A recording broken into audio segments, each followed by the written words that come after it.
So, Doug, Frederick? you've been dead 99 years. I reckon you'd still get in this England team. Probably top 3. Then I'd be second change bowler. Then captain. In the face of Nina and Pasadena.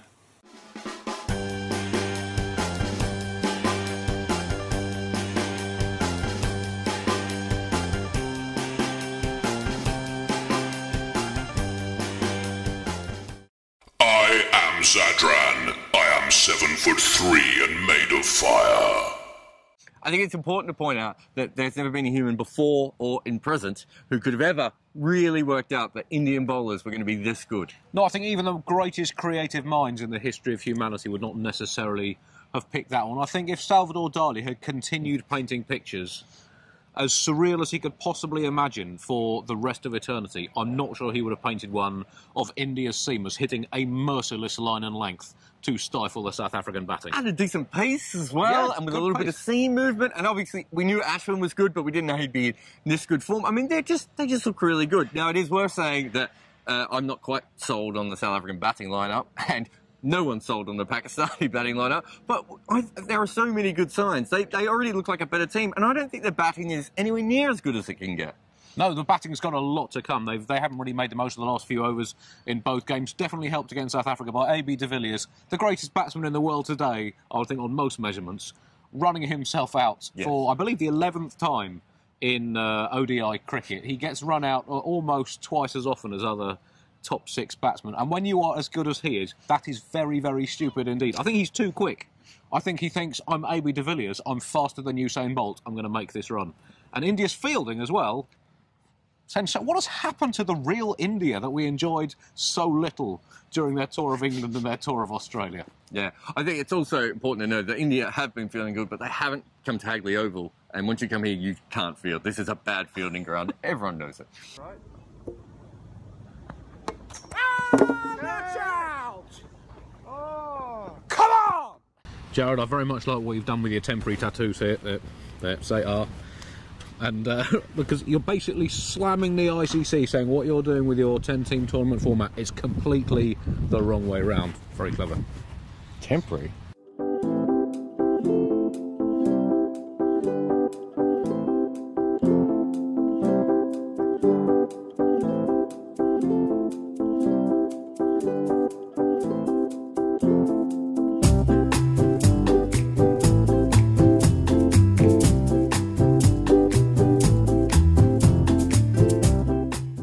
So even when A.B. de Villiers is not running himself out, he does occasionally, not that often, go out.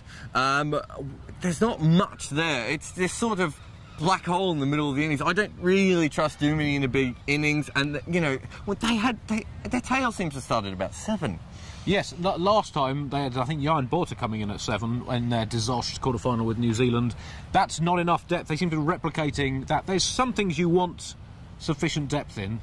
I believe they are swimming pools, particularly ones with diving boards, and batting and bowling in World Cup teams. I'm not sure South Africa fully score on at least 2 of those 3 things. They're not the only team as well. There are a lot of teams that, if you strip away Australia and, India in current form and New Zealand, if you strip those teams away, it looks like most teams are trying to find their perfect lineup. And you see with Pakistan, they're basically picking a man who cannot keep just because they're not happy with their batsmen or their bowlers. Oh, I thought that was just basic Pakistan tradition. Is that not?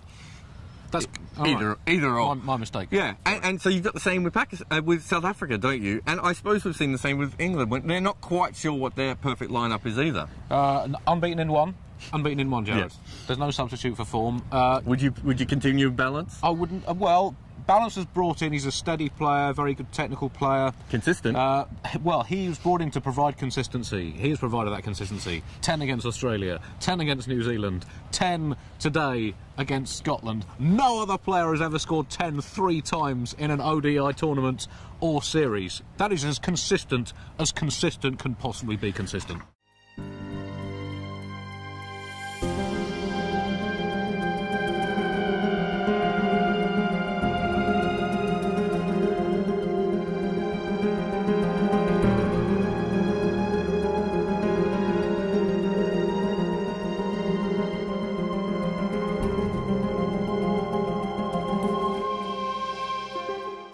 Now, before the tournament, you said that Sri Lanka's middle order was absolutely pathetic and you didn't think they'd ever win a game because of how pathetic they were. Your exact words. You're slightly overstating Exact it. words, I believe. Right, okay. And their middle order won them the game yesterday. Barely. Barely. It did win them the game. You do slightly worry that is their one winning of a game that they've got in them. Statistically, they've not been great in the middle order, but it was a big. Their campaign could have really gone down in tatters. It would have helped England, of course. It would have helped England. Unfortunately, Joe Wardener played really well. Matthews played really well. Yeah, that's good for cricket, less good for England. But unbeaten in one, Jared. Unbeaten in one. See you in Melbourne on the 29th of March. Have you booked a holiday? Yep. I've got a gig on the 28th of March as well. Do come along.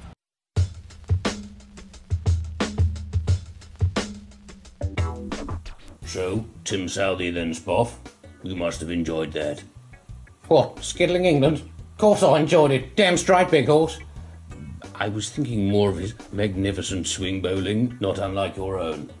No, not that. Fast bowlers need an angular face and a malevolent moustache. Southey, hipster beard, not good enough. Looks like they're sorted by a soy mocha latte off.